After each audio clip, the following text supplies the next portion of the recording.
أعوذ بالله من الشيطان الرجيم بسم الله الرحمن الرحيم الحمد لله رب العالمين الرحمن الرحيم مالك يوم الدين إياك نعبد وإياك نستعين اهدنا الصراط المستقيم صراط الذين أنعمت عليهم غير المغضوب عليهم ولا الضالين صدق الله العلي العظيم. په تیر درس کې د سورة فاتحه یعنی الحمدلله فضائل هغه احادیث بیان سوه چې سید البشر صلی الله علیه وسلم د سورة فاتحه فضائل پکښې بیان کړي وه او د سورة فاتحه 12 نومان وه د هغو یادونه هم وسوه. اوس دوې خبرې لاسته. یوه خبره ځینې احکام دي د سورة فاتحه په اړه باندې او بل د سورة فاتحه تفسیر دی. په ننني درس کې چې ځینې احکام یا ځینې یادونې د سورة فاتحه اړوند دي هغه به بیان کو د الله په توفیق. لومړی خبره دا ده چې دغه سورة فاتحه د دې په آیاتونو کې د علماو اختلاف دی. اکثر علما دا وایي چې سورة فاتحه 7 آیاتونه دي او په دې کې هیڅ شک نه ویني. یوازې یو عالم دی هغه د سورة فاتحه 6 آیاتونه بولي او ځینې علما بیا دي چې هغه د سورة فاتحه 8 آیاتونه بولي. د دغه دوو قولو چې هغه هم 2 علما دي اقوال ایشاز تفسیر بللی دي. نور ټول علما په دې عقیده دي چې سورة فاتحه دا 7 آیاتونه دي. دا یوه خبره ده. دوهمه خبره دا ده چې عبدالله ابن مسعود رضی الله عنه چې کم قرآن عظیم شان لیکلی دی د هغه په سر کې سورة فاتحه نسته. ځکه نو ځینو کسانو دا خبره اخیستې ده چې سورة فاتحه دا د قرآن جز نه ده، دا لکه یو مستقل کتاب غوندې یو شی دی. خو تفسیر علما ټول دا وایي چې سورة فاتحه دا هم د قرآن عظیم شان جز دی، مستقل کتاب یا یو مستقل امتیاز. لکه مخکې درس کې چې تیر سوه چې رب عز وجل فرمایي ولقد آتیناک 7 من المثانی والقرآن العظیم. ای پیغمبره موږ تا ته 7 آیاتونه مکرر درکړي دي او قرآن عظیم شان مو درکړی دي. د دې معنا دا نه ده چې دا سورة فاتحه دا یو جلا امتیاز دی او قرآن عظیم شان جلا امتیاز دی، بلکې دا دواړه یو کتاب دی. صرف او صرف د دې فاتحه صورت عظمت دی، لوړ شان دی چې الله عز وجل د قرآن عظیم شان څخه جلا ایلاده وفرمایل چې 7 آیاتونه مو درکړي دي. او دا خبره چې په تیر درس کې هم وسوه چې په قرآن عظیم شان کې څه مفاهیم او مقاصد دي بالاجمال په سورة فاتحه کې شته. او دا خبره هم وسوه چې یو ځلې قرآن سورة فاتحه ویل په فضیلت کې د بشپړ قرآن ثواب لري. نو د دې وجه څخه چې دا یو مهتم بشان صورت دی مستقله یادونه یې سوې ده. نو بیا سړي ته دا شی په ذهن کې ورسي چې عبدالله ابن مسعود رضی الله عنه چې کوم قرآن عظیم شان لیکلی دی نو هلته یې ولې سورة فاتحه نه ده لیکلی.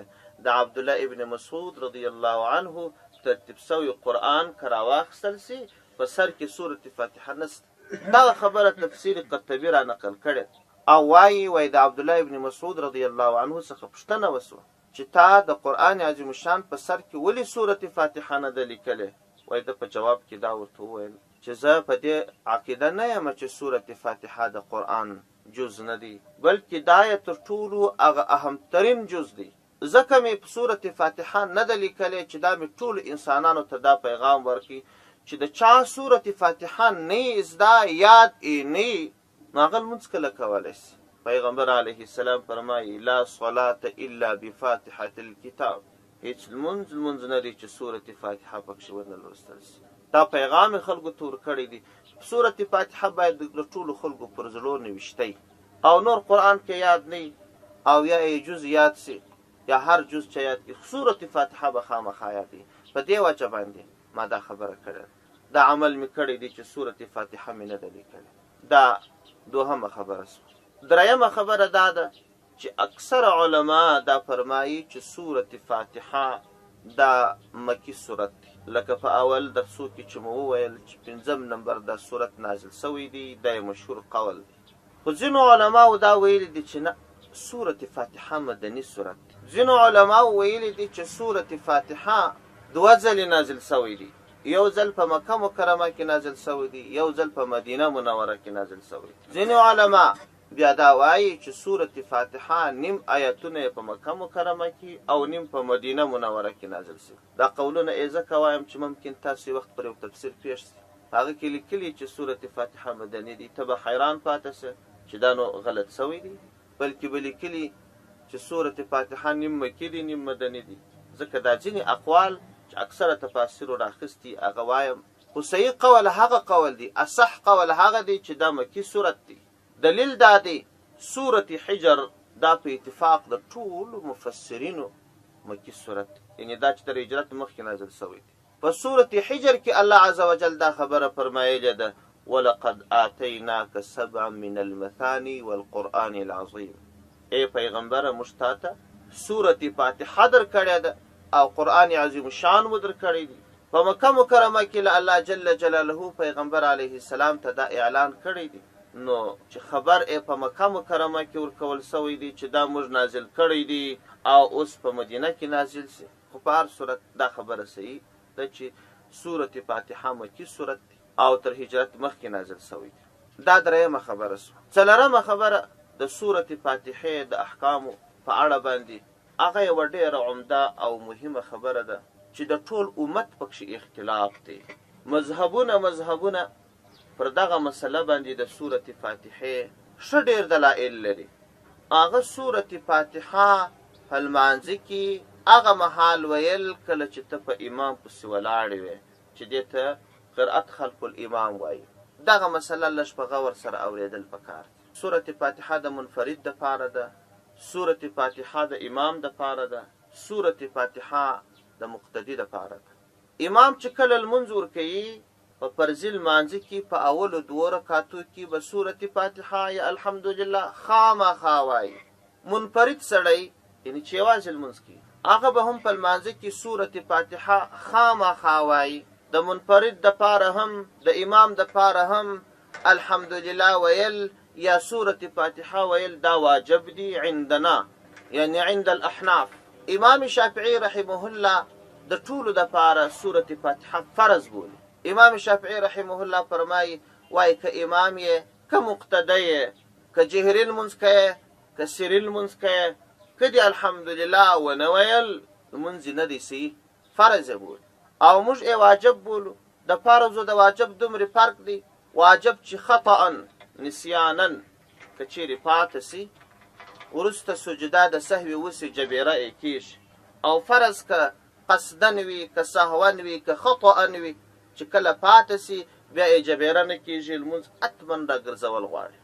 او سورة فاتحه یا الحمدلله ویل د مقتدي دپاره په دې کې خپله د امام ابو حنیفه رحمه الله په مذهب کې دننه 5 اقوال دي.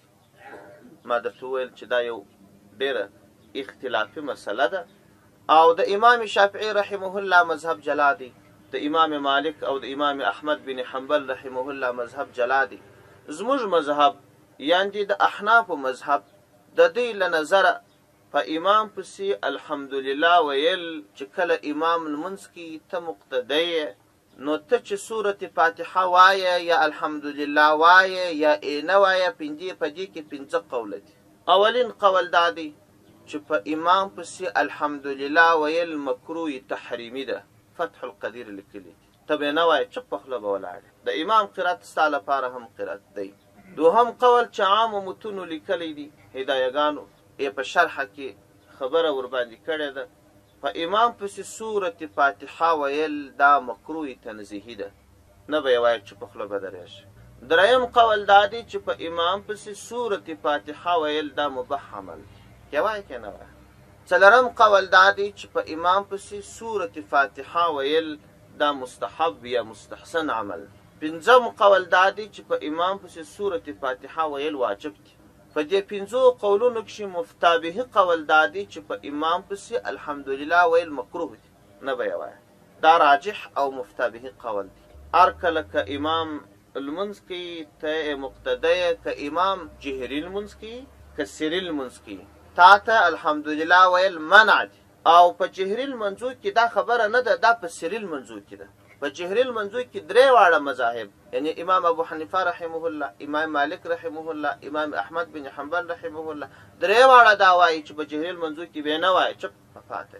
امام شافعي رحمه الله په سورة فاتحه کې د سختي څخه کار اخلي، هغه وایي په جهري المنځو کې به هم وایي. یو قول یې داسې په سري المنځو کې فرض بولي، خامخا به وایي. دا د چا دپاره؟ دا د مقتدي دپاره په سري المنځو کې او په جهري المنځو کې. د دې دپاره ښه ډېر دلایل د دواړو لورو را نقل سوي دي. په دې موضوع کې که چا تفصیل غوښتی، زما یو کتاب ستا په بازار کې انشاءالله پیدا کېږي، قول الفهام فی قرأت خلف الامام.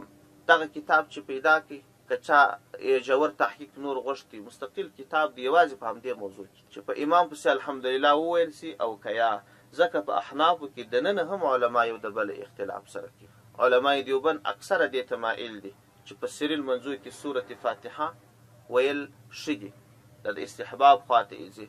خو هلته دا خبره سوې ده چې سواد اعظم دا دی چې سورة فاتحه ونه ویل سي. پر دې باندې دلایل ډېر نقل سوي دي، خو یو دلیل دا چې قرآن په دې کې دلیل پیش سوی دی چې په امام پسې الحمدلله نه ویل کېږي. احادیث ښه ډېر پیش سوي دي. نبي علیه السلام فرمایي تاسې به هیڅ لمونځ بدون سورة فاتحه لمونځ نه دی الا ان تكون وراء الامام، مګر که د امام شاته ولاړ وي بیا به الحمدلله نه وایه. صراحتا د نبي علیه السلام څخه روایات را نقل سوي دي، ډېر متعدد روایات او عقلي وجوهات هم را نقل سوي دي. خو تر ټولو لویه خبره دا ده د 80 کسو صحابو فتوا را نقل سوې ده چې هغوی وایي چې سورة فاتحه په امام پسې ونه ویل سي.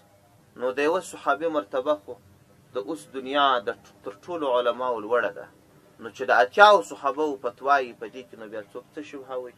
دا خبره د سورة فاتحې اړونده وه. د خبرو خلاصه دا سوه چې په امام پسې سورة فاتحه ویل مکروه تنزیهي دي، که جهري لمونځ وي که سري لمونځ وي، چوپه خوله به پاته. او که چیرې چا تفصیل غوښتي هغه کتاب دې پیدا کړي سره د دلایل. هلته بیا د دا نورو مذاهبو ټول دلایل چې راخیستل ویل سوي دي، هغو ته جوابونه هم ورکول سوي دي. دا د سورة فاتحې خبره سول. بله خبره په دې سورة فاتحه کې د امین خبره ده. آمین، د آمین د دې فضیلت کې هم روایات راغلي دي. یو آمین دی مشدد، یو آمین دی. آمین مشدد ویل دا غلط دی، او غیر مشدد ویل آمین. د دې آمین فضیلت کې هم روایات راغلي دي. یو روایت کې راغلي دي وایي پیغمبر صلی الله علیه وسلم یو ورځ یو سړی ولیدی چې په دې دعا کولو کې ډېر کوشش کاوه، ډېرې زارۍ یې کولې چې یا الله ته خو دا زما دعا را قبوله کړې. وایي پیغمبر صلی الله علیه وسلم ورته ودرېدی، بیا صحابو ته عرض وکړي ول دغه سړی که چیرې د دې خپلې دعا په پای کې مهر ورباندې ووایي، رب جل وعلا به د دعا قبوله کړي او یقیني به قبوله سي. صحابو پوښتنه ځینې وکړه چې یا رسول الله د دې دعا مهر څه دی؟ پیغمبر صلی الله علیه وسلم ورته وفرمایل چې د دې دعا مهر آمین ویل دي. که چیرې د هغه دعا دی وکړي په پای کې آمین وایي، یقینا ای دعا قبوله ده.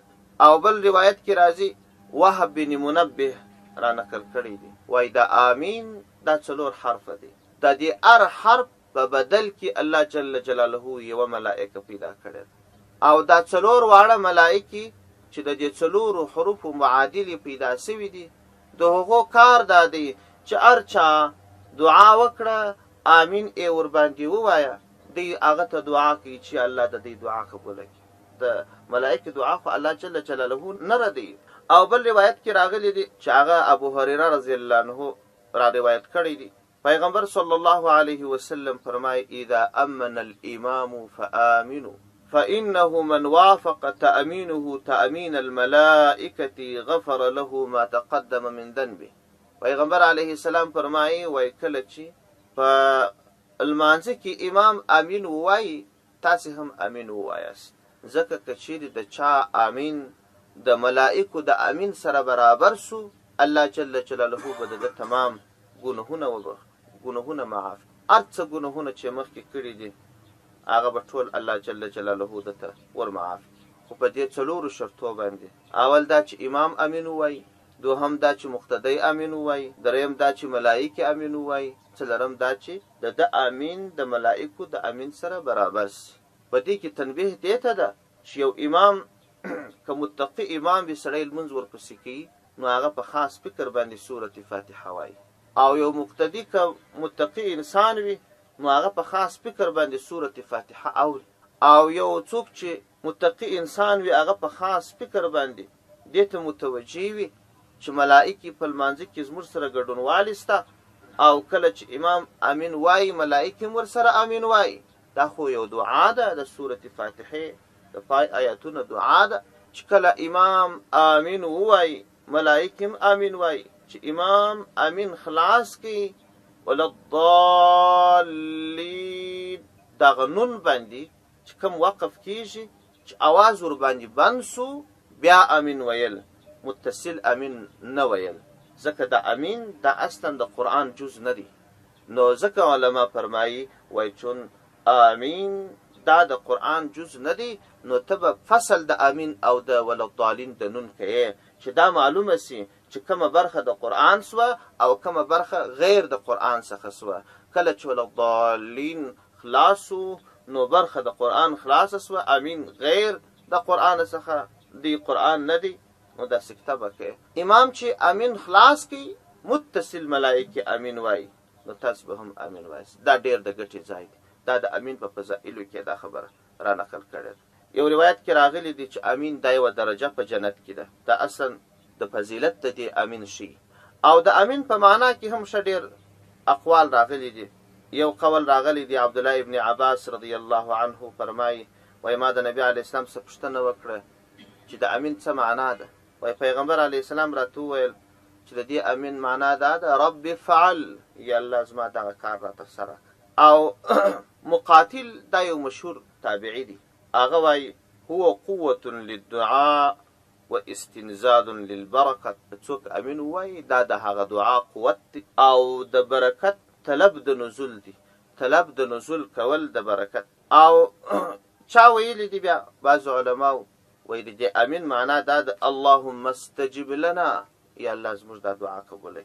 یو بل قول راغلی دی وایي امین دا د الله د نومونو څخه یو نوم دی. خو دا ټول اقوال پر دوه خبرو باندې دلالت کوي. یو دا چې امین دا یو فضیلت والا لفظ دی، دوهم دا چې د دعا د قبلولو لپاره تر ټولو ښه وسیله ده. نو ځکه د هرې دعا وروسته امین ویل، یا چې امام دعا کوي دی هم امین امین وایي. یو خو اسې امین دی چې دا زموږ خلک یې په عادت کې وایي چې مولوي صاحب لاس پورته کړي وایي الحمدلله رب العالمین، بس نو دا سپین ږیري پورې آمین یا رب العالمین. نو الحمدلله رب العالمین چې وایي دا خو دعا نه ده. هر امام هر مولوي صاحب چې دعا شروع کوي نو د دعا په سر کې حمد وایي الحمدلله رب العالمین والعاقبة للمتقین والصلاة والسلام على رسول خیر خلقه.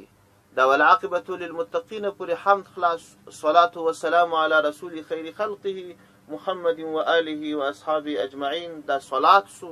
وروسته نو مولوي صاحب دعا شروع کوي اللهم اغفر لنا، تاسې به وایاست چې آمین، الله دا دعا قبولوي. وروسته نو هر ځای چې مولوي صاحب وقف وکړي نو یوه جمله تامه سي، یوه غوښتنه تامه سي، نو هلته که بیا امین وویل سي. دا چې مولوي صاحب مابینځ کې دعا کوي هم د امین امین نارې شروع وي، په حمد صلات کې هم وي، او د دعا په پای کې بیا هم مولوي صاحب چې دعا کوي حمد صلات وایي، نو مقتدیان هم امین وایي. سینه لږ فکر په کار دی، توجه کېدل په کار دی. بله خبره لا دا چې د امین امین چې وایي نو اکثرو ته زه ګورم شاوخوا ګوري، فکر یې نه وي، سعادتا یې وایي. دعا خو هدف دا دی الله ته تضرع، عاجزي، او په یو خاص ډول باندې د الله څخه غوښتنه. او دا چې سړی شاوخوا ګوري په دې نه خبر چې امین څه معنا، او ما لاسونه پورته کړي دي زه د چا څه غوښتنه لرم. دا چې عادت دی او که دعا ده دا سره بېلول پکار دي. په تش عادت باندې غوښتنه ستا نه پوره کېږي، ته به د دعا په ډول باندې مؤدبانه او په تضرع او خشوع باندې د الله څخه غوښتنه کوې، فکر به دې دا وي چې زه غوښتونکی یم، الله ورکوونکی دی. او مولوي صاحب چې دعا کوي زه امین وایم، یا الله ته دا دعا قبوله کړي. زه الله ته زارۍ کوم چې دا څه وایي، دا څه چې زه اورم دا خبرې ټولې الله را قبولې کړي. دا شی مهم دی. وروستۍ خبره ده چې د امین اړونده او د ویلو خبره ده. امین چې کله امام ووایي، دغه امین ویل پر امام هم ستا، پر مقتدي هم ستا. بعضو علماو دا خبره کړې ده چې یوازې مقتدی به امین وایي، خو دا مشهور او اصح قول دی چې امین ویل پر امام باندې هم ستا او پر مقتدي باندې هم ستا. امام ته هم لازمه ده چې امین به وایي. دا سنت عمل دی، د لزوم څخه مراد وجوب و فرضیت نه دی، سنت عمل دی. امام به امین وایي، مقتدی به هم امین وایي. دا چې امام امین وایي، مقتدی امین وایي، دواړه به په زوره وایي که به قرار وایي؟ عندنا یعنی عند الاحناف قرار به وایي، ځکه دا دعا ده. د دعا په اړه باندې رب عز وجل فرمایي ادعوا ربکم تضرعا وخفیه. تاسو خپل رب را بولئ، تاسو خپل رب ته دعا کوئ په عاجزي او په پټه باندې. نو کله چې موږ دعا کوو چې آمین اللهم استجب لنا، یا الله زموږ دا دعا قبوله کړي، دا دعا چې د الله څخه کوو نو دا به څنګه کوو؟ قرار. امام به هم قرار امین وایي، مقتدی به هم قرار وایي. دا نور مذاهب چې دي، مالکیه او حنبلیه او شافعیه، هغوی دا وایي چې امام به هم امین په زوره وایي، مقتدیان به هم امین په زوره وایي. خو دا زموږ مذهب دی او مفتبهي قول دی او پر موږ باندې عمل کول، تعمیل د دغه امین قرار دا لازم دی. دا د دې سورة فاتحې اړونده د احکام اړونده څه خبرې وې. اوس نو د سورة فاتحې تفسیر څنګه دی ان شاء الله که ژوند و په راتلونکي درسو کې به هغه وي. سبحان ربك رب العزة عما يصفون وسلام على المرسلين والحمد لله رب العالمين.